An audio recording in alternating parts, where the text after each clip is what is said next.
Well, ultimately, I see the main force of separation is fear. Right? Because, again, at least the way I see it, that the experience of separation is, although it's illusory, it seems to be a natural stage in the development of consciousness. Again, just like adolescence is a natural state of development, or being an infant, you don't look back and go, why was I ever an infant? You know, that was silly.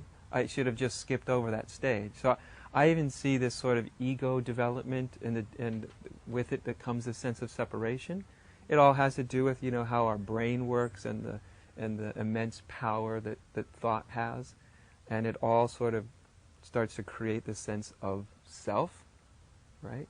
And so I see that sense of separate self as ultimately illusory, but actually quite natural stage of development.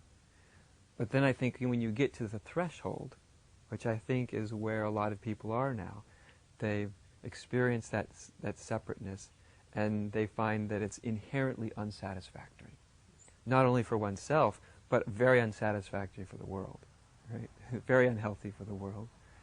And then you feel that pull, right? There's something else. But that's when you often start to uncover this tremendous fear, because it's a sort of death, right? Moving beyond the separate self, it's a death of an identity. And on the level of thought, it's like it's a death. It's very abstract to talk about it or describe it. But when it starts to happen to you, and you literally feel like you're going to die, or you look in and you see the emptiness of a separate self, and it sounds very spiritual, but when you actually see it, it can really be quite terrifying, quite shocking. Like, my God, the person I thought I was isn't here. And so I think there's this great, for a lot of people that I talk to, this great fear of non-existence.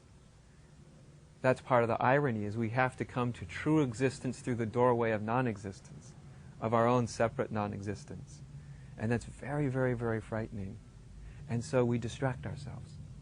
I mean, and the world, you know, the world we've created is a perfect world in which we can distract ourselves with endless amounts of entertainment, you know, trivialities. And when you get down to it, really, usually it's sort of this deep fear of initially realizing I don't even really know who I am. I just really don't know who I am. You know, most human beings, they really don't know who they are. And then, on top of that, then there's the fear of there's that fear of meeting that existential emptiness or non-existence, because that's the doorway.